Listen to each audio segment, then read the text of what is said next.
Hi, everyone. My name is Elena Lynch. I'm the Senior Research Manager at Sdsn, and I manage a lot of the research related to the SDGs in the US.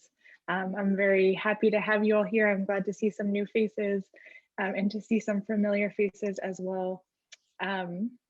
This is really meant to be a brainstorming session, a way for us to learn about each other and collaborate, think about if there are ways or products we need to be developing, if there are joint projects we might want to work on together, and of this sort. So I thought it would be just useful if we started by introducing ourselves. And I have some questions that potentially to get started, but if you have questions as well, please feel free to just start asking them in the beginning of your introduction, and we can just take it from there. This is going to be really informal and really meant to be a place to collaborate, a place to start finding ways to work together.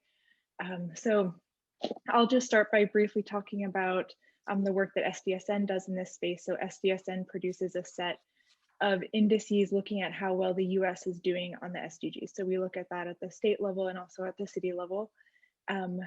We have also done a project called America's Goals. America's Goals is a collaboration with Future Now that works with state legislators to implement what is America's Goals, which is a localization of the SDGs. So instead of 17 goals, 7, and it's really tailored to the American context.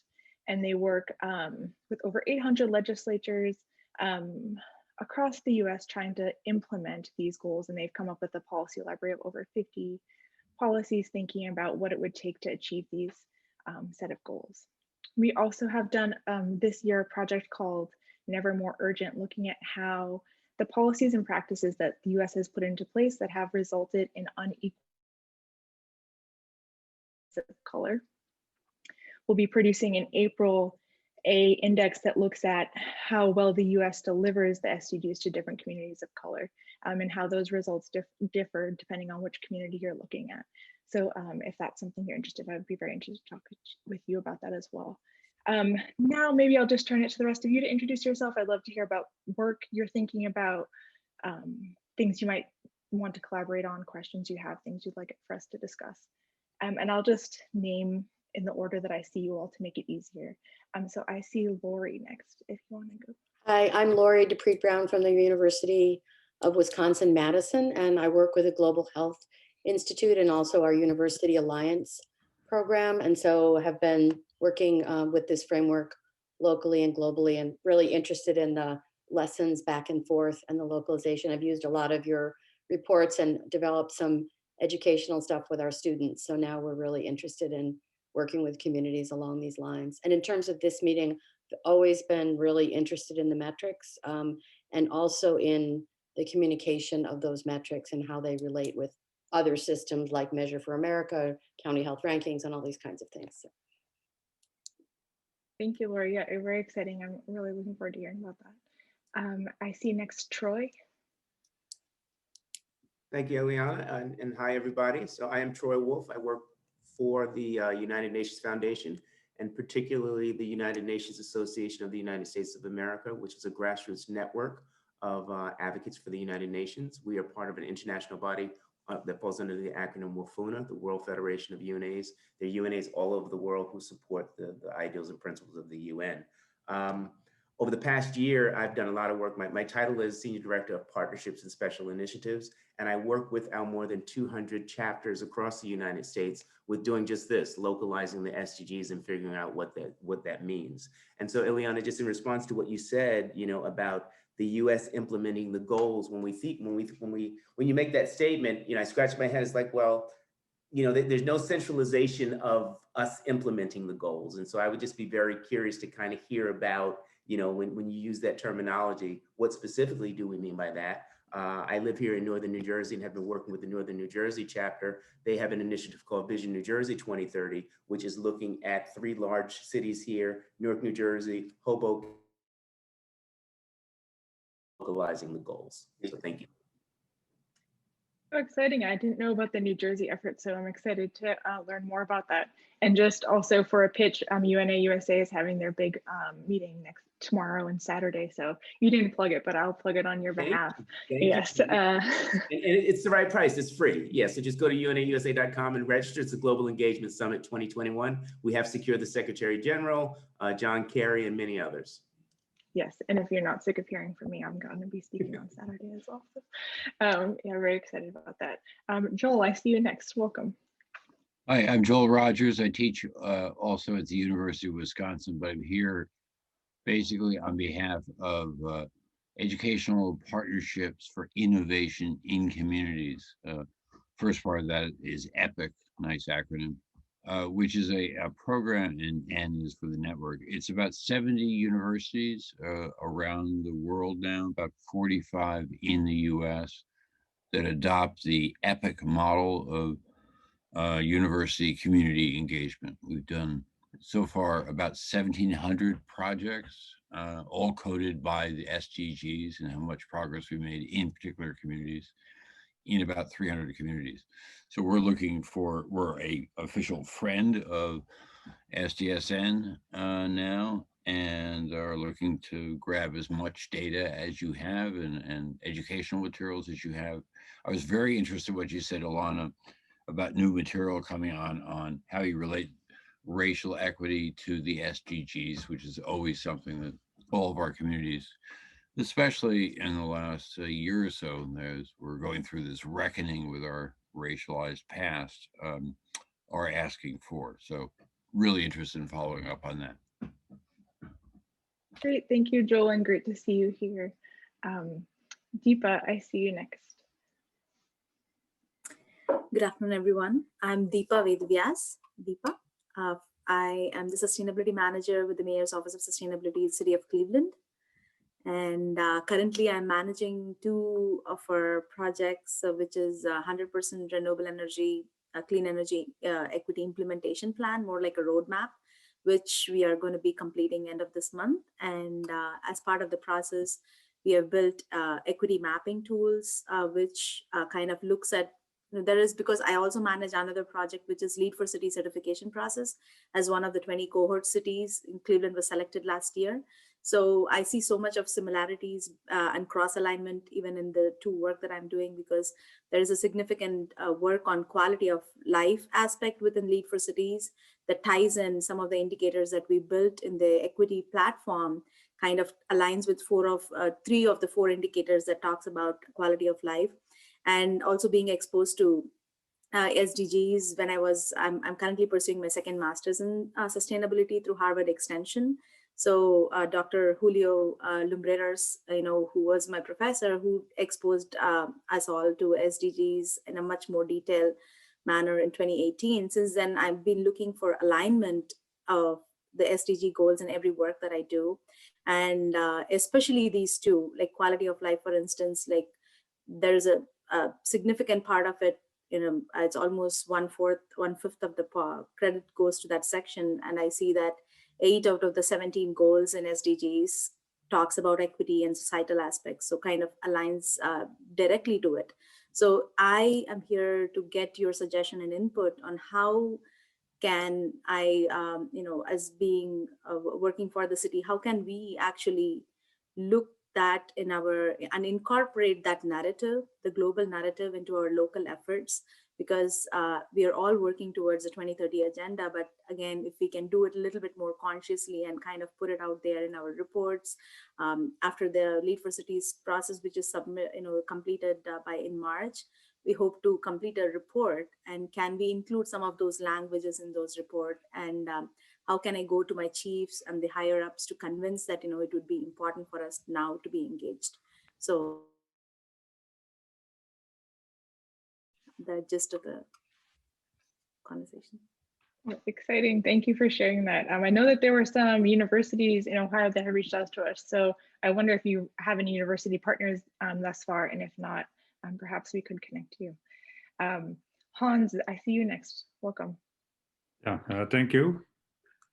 Greeting to everybody. My name is Hans Herron. I'm with the Millennium Institute based in Washington, D.C. It's a not-for-profit, and we've been having connection with MIT, that's for system dynamics, with and also Bergen University in Norway.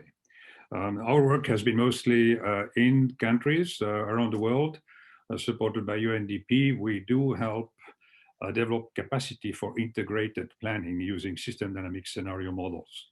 And we have now over 40 of them in the different parts of the world, helping countries to inform their SDG policies. So what there's a baseline, business as usual going forward, or what could we do different to meet the targets and meet them efficiently, on time, and if possible, looking at the synergies and promoting them, because there's one of the special tools to look and quantify the synergies across the 17 goals.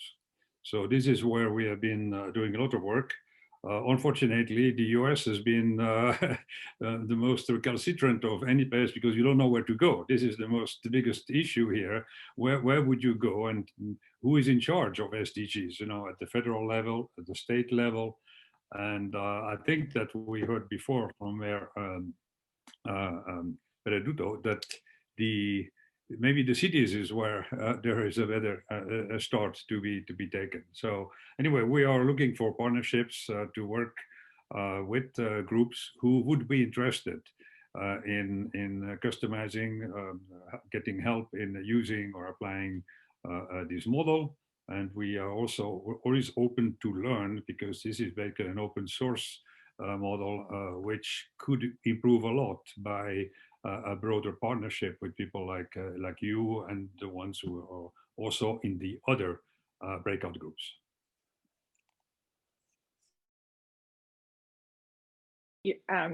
You're picking up on some things that Troy had also mentioned about this, the local efforts versus national efforts. It's obviously a challenge, and I feel like we all know the challenging parts. And I also think it's an interesting opportunity because we get to live what the ground up implementation of SDGs looks like. And that's the most exciting part to me of the SDGs, that it can be people driven. And so I'm excited. I always like to think about that opportunity as well. Although I think we probably will also get more national opportunity going forward now. I see, and I'm sorry if I butcher your first name, please correct me. Is it Fiacra? Thanks, Elena. I'm Fiacra, and Fiacra. Okay, thank you. I'm a student on a Master's in Sustainable Development in University College Dublin, and I'm doing a SWOT analysis on New York City for a sustainability plan. So I'm very interested in measuring inequality, access to resources, access to education, not just income inequality. So I'm looking for, I'm here to learn and to hear from you guys. Thank you. Welcome. As a resident of New York City, I'm really interested to hear about that. So yeah, thanks for sharing that. Claudia, I see you're next, and thank you so much for your comments earlier today. Thank you very much. It's great to be able to get to interact with this network. I knew about it when I was working with UN Foundation in actually trying to launch the SDGs, from the creation of the pins to taking over Davos and other places where we could try to make the SDGs more cool. And try to get people to see the halo that they could bring and make them a brand. So I'm excited to be able to be in this group. Well, you heard the presentation that I gave. I have a foundation that is that just like and again, the SDGs being pretty much my baby.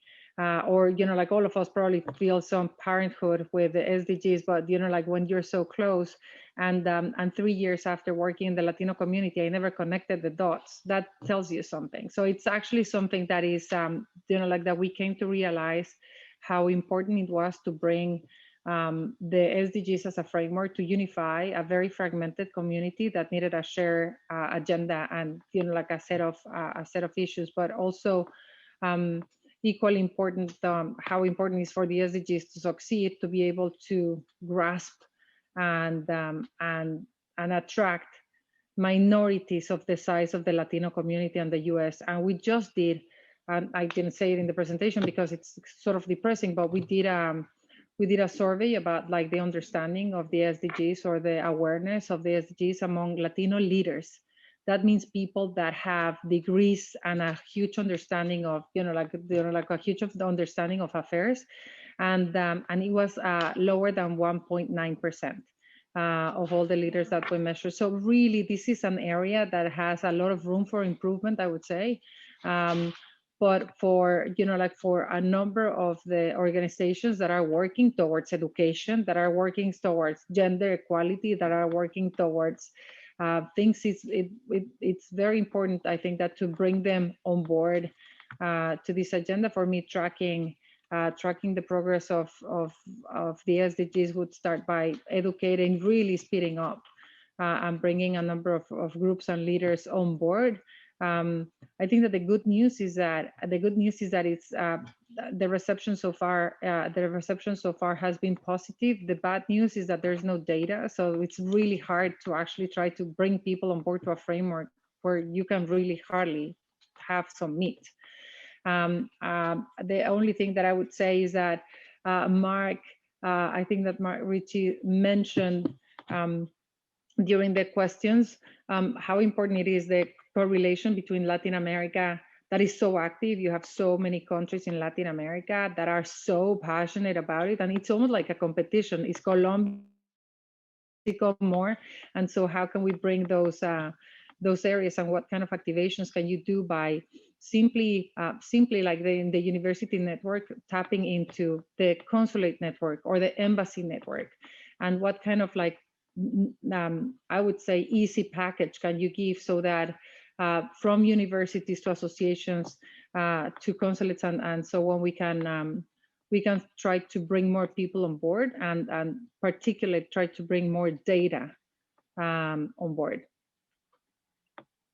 Thank you. Yeah, and we are also finding data to be a huge challenge, particularly as we're trying to do this racially disaggregated index. So we took the SDGs and we said, we disaggregated every indicator that we have by race.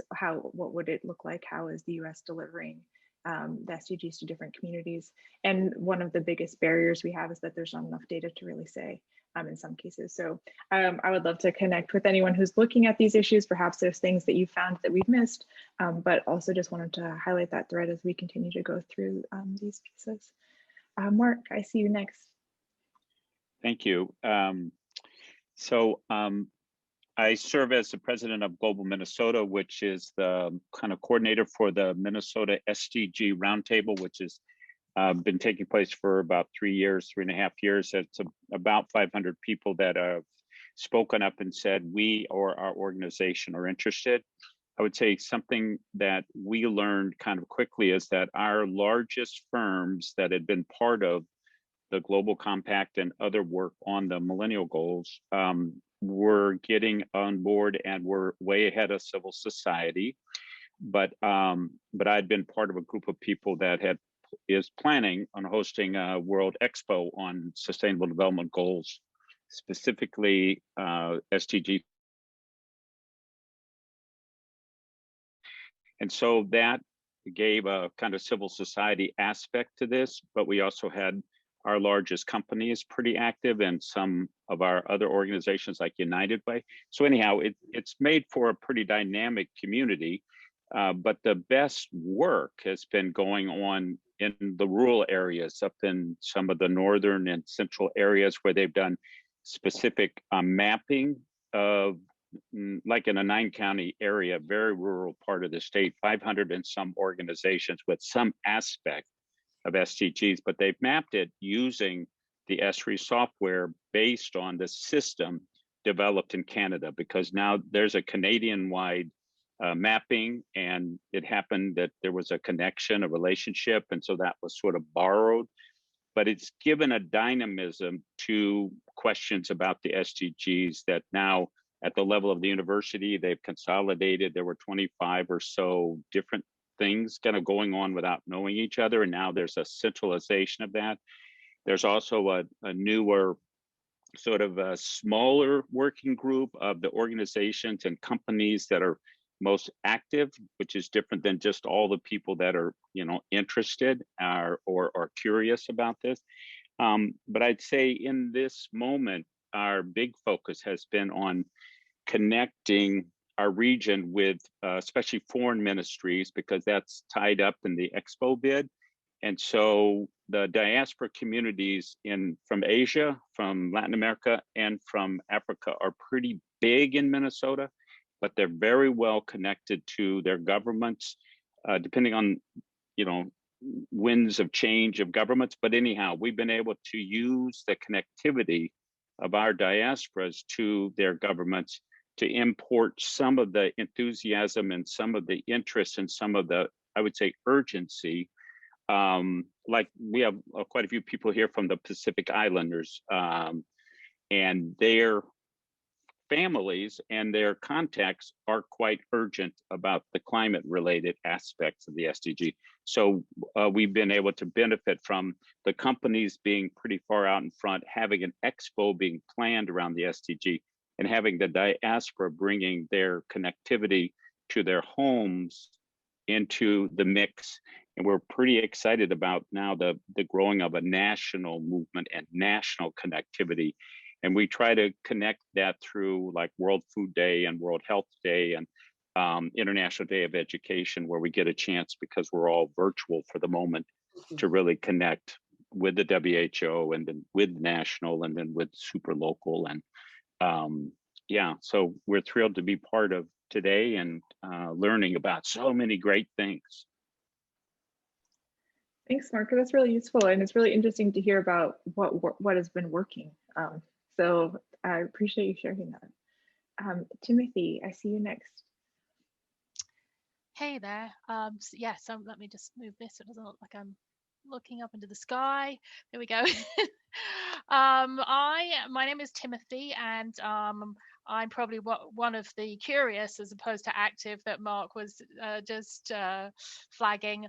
I'm here in a personal capacity, but I should declare that I work for Esri, and so I work in New England, and I work with smaller local governments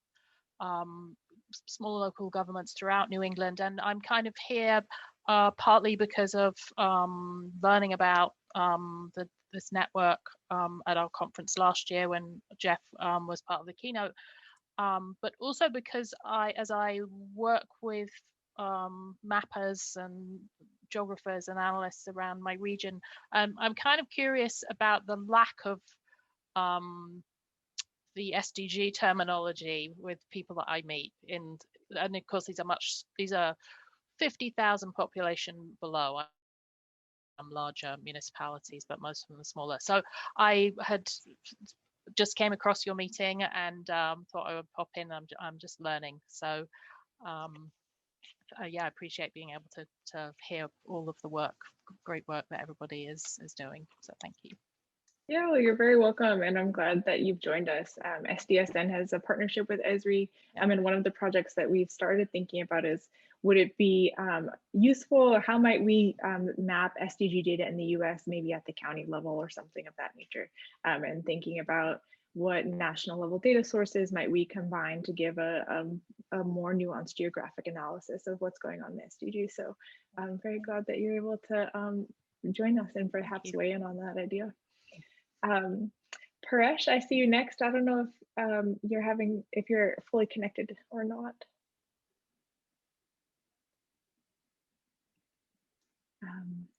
Perhaps not, and if you are able, we'll come to you after. And I see Shinul, and please correct me if I have butchered your name.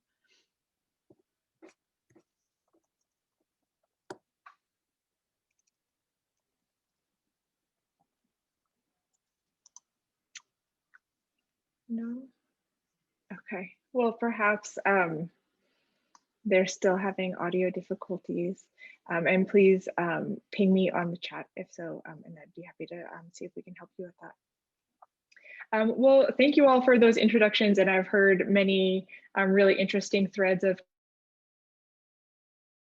there are places where any of you would like to start. Is there anyone that wants to either think about, introduce a question or pull up on any of the threads that have already been proposed? Yeah, go for it. I was going to say, I'm put into the chat a link to a presentation that happened yesterday or the day before yesterday about a very sophisticated mapping in a 9-county region. It's kind of a detailed, it was our roundtable, and you'll hear from, you know, the woman who kind of conceived it, and then the staff that made it happen, and then the intern that did it. And it's a good look at how the ESRI software adapted by the folks in Canada can be used right this moment to track. And I think they've done, I think there were 580 businesses, organizations, or agencies in a very, you know, a small part of the state. So there's a lot of insights into that work from that link. So it's in the chat. Fantastic, thank you. That would be great to learn more about.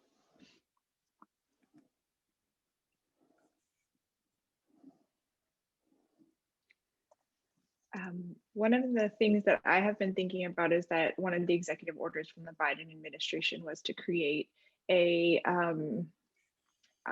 gosh, I think the term was working group, but it might be something more specific than that, with the head of the census and the head of other statistical agencies to talk about what data we need in the US. And I'm curious if anyone is involved in those efforts or has thoughts about ways that as in.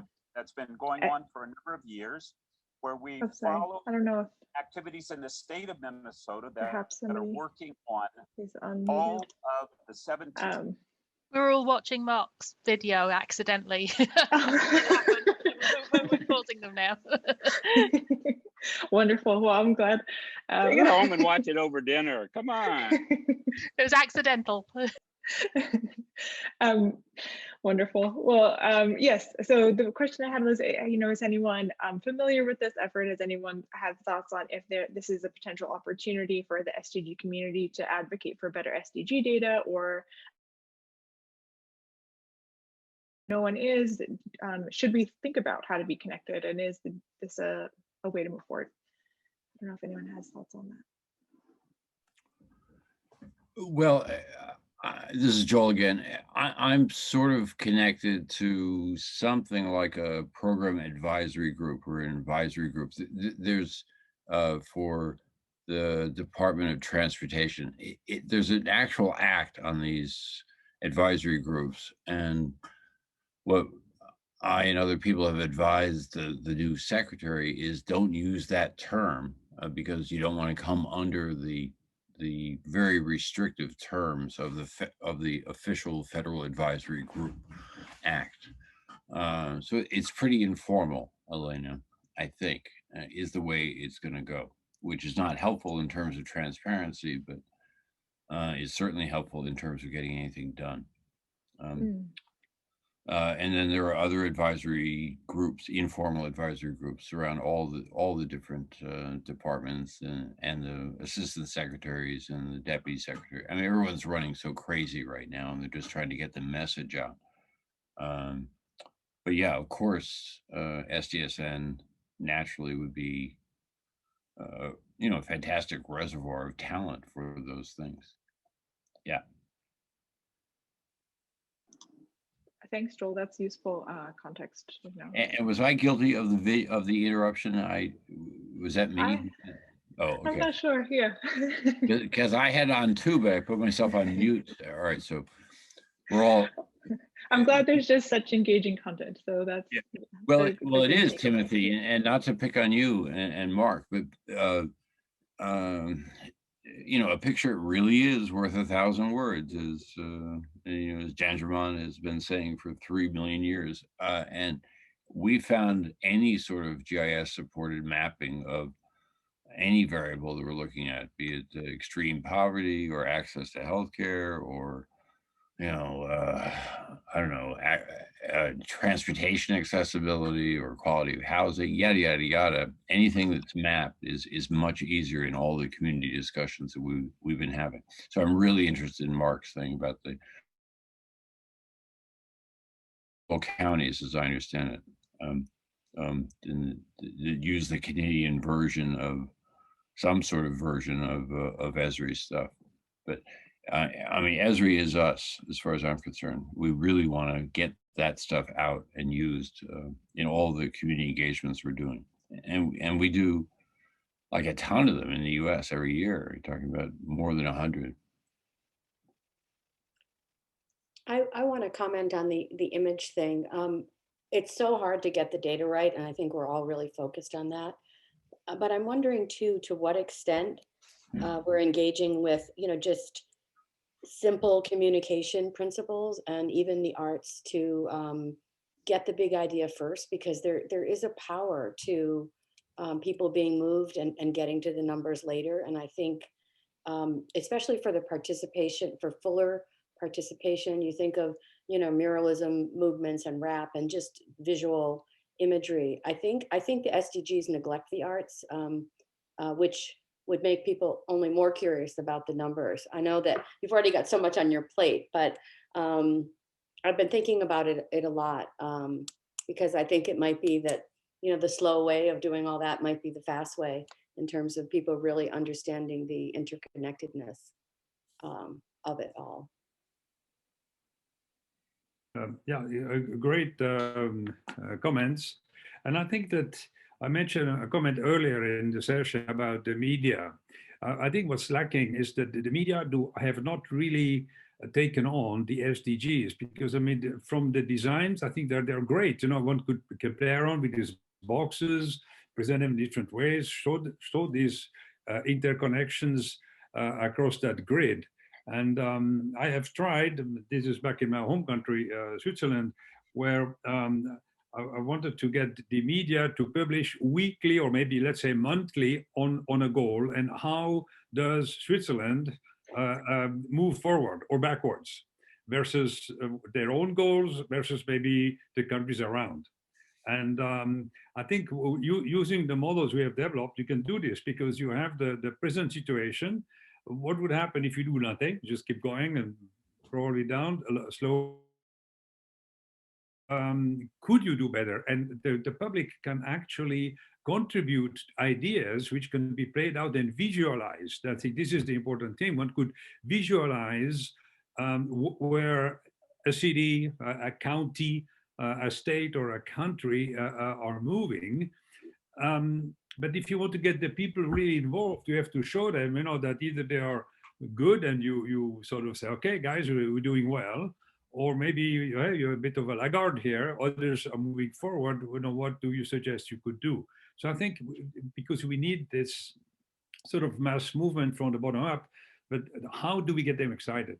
And I don't know if there is a study on if you go down the street in San Francisco or DC and say SDGs, how many people would know what this is?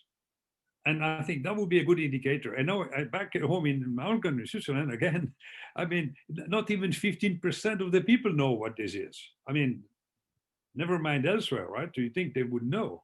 This is quite amazing. And why? It's because I never seen SDGs on CNN News or somewhere like that.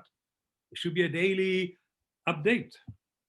And unless we get out and explain to people what this is, that they can, and I'm sure they will contribute, we're gonna keep talking. But can I mean, like, just on, look, I mean, like, this is my marketing heart and my marketing hat here, but I do think that there's an incredible trend for the media and for people to talk about sustainability and talk about impact.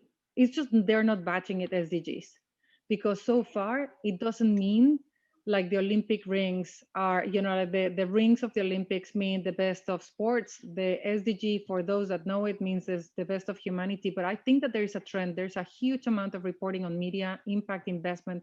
I mean, that is, the data indicates the amount of young people that care about the planet, that care about, like things, is huge. It's just that I think that the framework of the SDGs has not crossed that line of actually becoming a known factor. But I do think that there is an opportunity, because there's a wave, and when there's a wave, you can ride it. And I, and I know that Troy and a number of people, work with that are solely devoted to making sure that the SDGs are, are communicated, are famous, pretty much. But the only thing that I would say is that's why I was very excited about the university network activation. When I was working at the UN, we created something called the World's Largest Lesson. And it's now in, I think, the 28, and Troy might know better, but it's like 28 different languages, 160 countries that have received, it's a piece of curricula that teachers of 7th and 8th grade can teach students about the SDGs in a fun way, with quizzes, with polls, with something that you care about. I think that there's not such a thing for universities because, you know, like it's not as easy, but there's a power on tapping into young people that care. Because, you know, like people that are over 50, when you don't believe in something, it's going to be much harder, but it's much easier to tap into the passions of people of university. And that's why I was so excited about, you know, like of joining these kind of networks, because I think that there's a lot that can be done in the States, which is, by the way, super late in you know, like in adhering, you know, like in adhering to the SDGs compared to other countries. In Mexico, if you ask in the street, people that are in university will know what the SDGs are.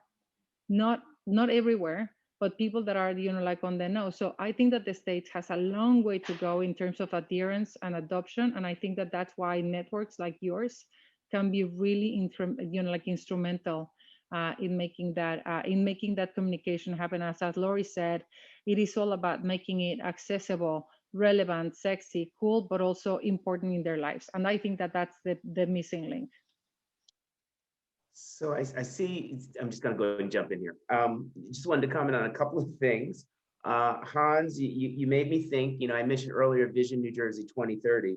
We are doing a mapping exercise now where we are looking at certain providers, if you will, if you want to call them providers, in certain cities who are working on behalf of poverty, for example.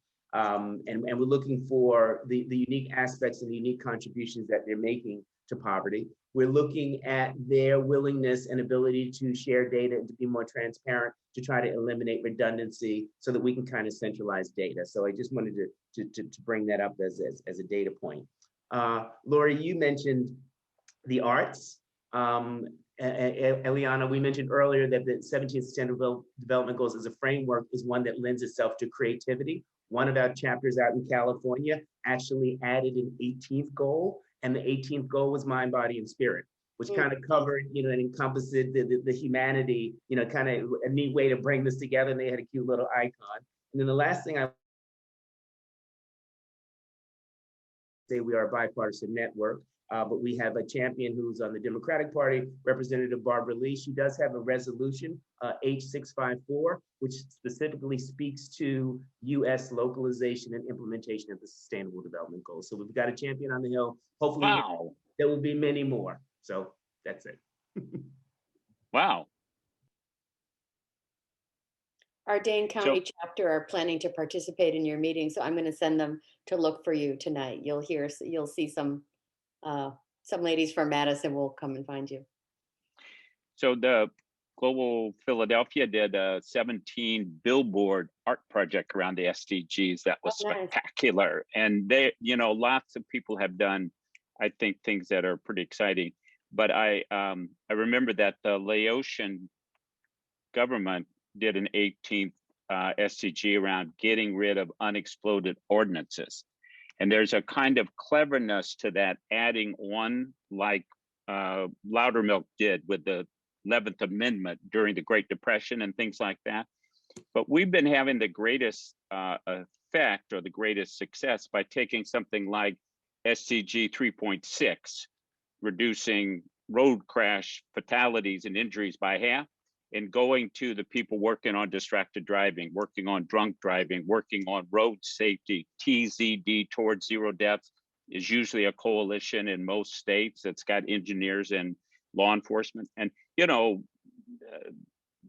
when somebody like bans cell phone use in their company, and they're a big company, you can calculate exactly how many lives got saved. Or if a state passes a distracted driving law of some kind, they'll tell you what some of those numbers are. And so we've been able to just go to people and say, you know, you're part of this global movement, and thank you for making this contribution to the global reduction of, in this case, car crash deaths and injuries. So maybe there's some ways to just link to where social movements are headed, and being able to get them understanding how the SDG just gives them a global framework to feel good about and to get active that way.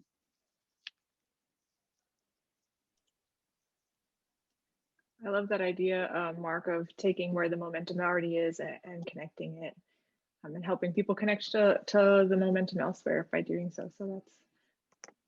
And just something very concrete as an idea for Lori and Hans and point on communications. I'm sorry, you get me started, but there is a lot of interest in foundations. For example, the Bill and Melinda Gates Foundation have put so much money on the promotion of the SDGs as a joint grant that you can activate as a network of universities or cities that can activate the SDGs. It would be providing for assets, simple assets to deploy within your networks that can have, like sort of like a program itself. I think that is on their vested interest, because they have spent so much money that, like activating and equipping a network like the universities will go a long way. So I'm happy to work with you on that if that is useful. That would be great.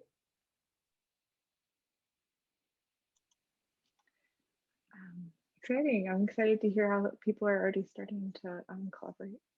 I saw we have a new attendee. I think it's Ilgu, but please correct me if I've said your name incorrectly. Would you like to just introduce yourself and say what you're working on? Sure, absolutely. My name is Ilgu Özler, and I'm a professor of political science and international relations at SUNY New Paltz, State University of New York. And we have, our campus recently have decided to adopt, as a part of our next strategic plan, the Sustainable Development Goals as what our core principles. So right now, the Strategic Planning Council is working on the implementation, like how that would look like, right? So, and then COVID happened, and we're trying to cope with how do we keep that alive? So that's a struggle on campus. But as we had started discussions last year and the year before, I teach a United Nations semester class. We have opened up my class into kind of these roundtables where we invite community members from the Hudson Valley, my students, and students lead these roundtable discussions around what does this mean for our community? What does this mean for our campus? What does this mean for the Hudson Valley at large? And a lot of interesting discussions came out of this, and some, actionable items. And so there's discussions happening among students, among community members around the SDGs on that. And I also do research on civil society, so I'm starting my own research on the intersection between how civil society organizations understand the SDGs.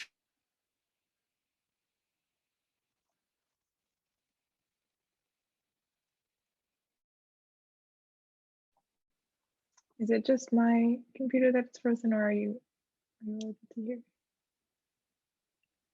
And I do have a slow connection. You're back now. Okay. Okay. So yeah, so that's like, I'm starting to do some research on the SDGs from a civil society perspective.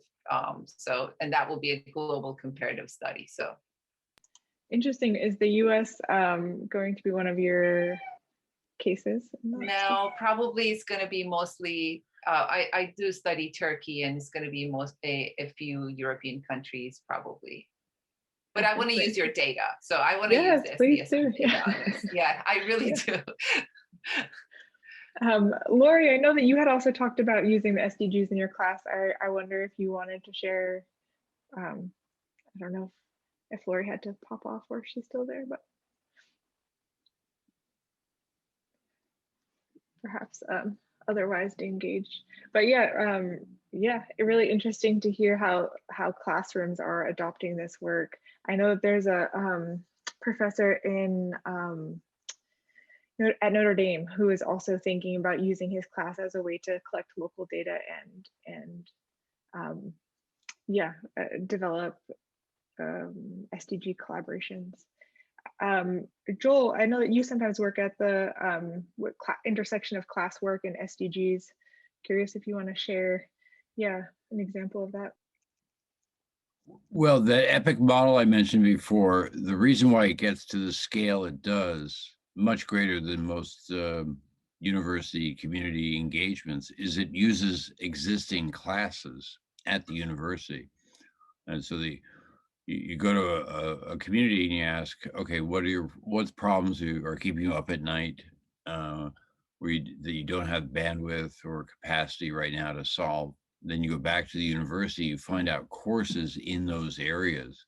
Then you talk to the professor and say, would you be willing to give students under your direction, not in any way infringing on your autonomy as your instructor, course credit for working on this problem? If the professor says yes, you say, okay, what do you think they could do? Please under promise, but what is the minimum that you could assure your students being able to do on this problem for this city?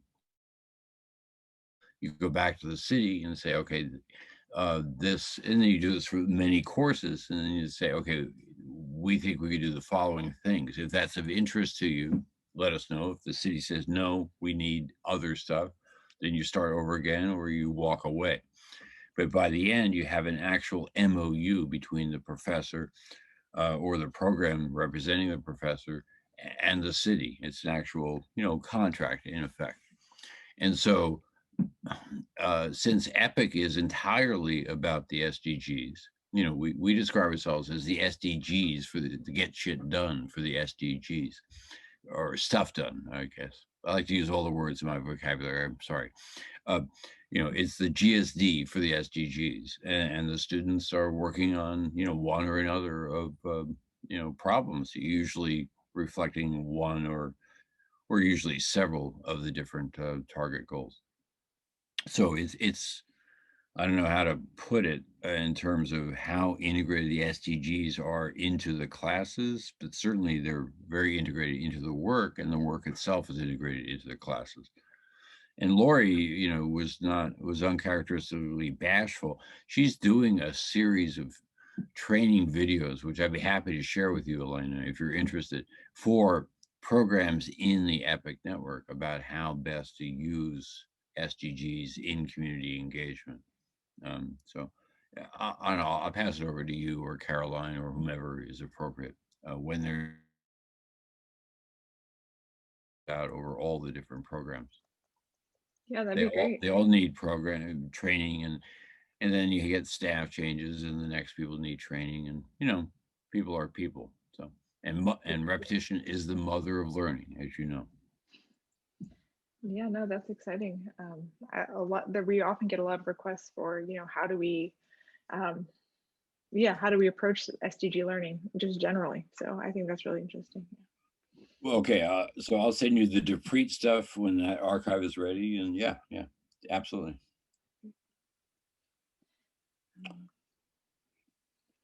We have just a few minutes left, and I know that the timing is a little bit weird because it's the 15th, but I just, one of the goals was that someone from this group would kind of summarize the discussion and talk about if any next steps we might have. And I'm curious if at the meeting tomorrow, if anyone is planning on attending the session tomorrow between 3:30 and 4:30 and would like to be the representative to give a 5-minute summary of this conversation.